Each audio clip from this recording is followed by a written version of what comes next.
सबैमा सेवा नमस्कार। स्वागत छ तपाईलाई मेरो होमवर्कआउट 320 दिनमा। अनि म सधैँ बिहानै उठ्छु।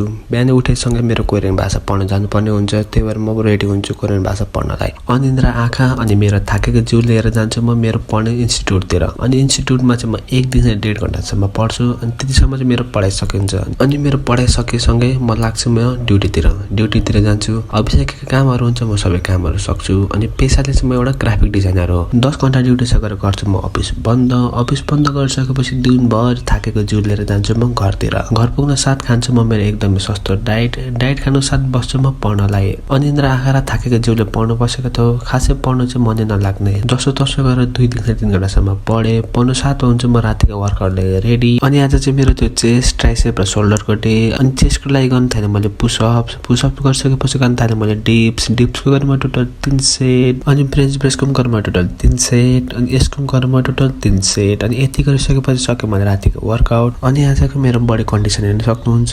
त्यसपछि म दिनभरिको थकान मेटाउन नुहाइदिए गर्न थालेँ। नुहाइदिए गरिसकेपछि म बेलुका खाना खानु बसेँ। बेलुका खानामा चाहिँ एकदम मिठो सब्जी बन्थ्यो जुन चाहिँ एकदम मिठो। अनि आजको भिडियो यति नै।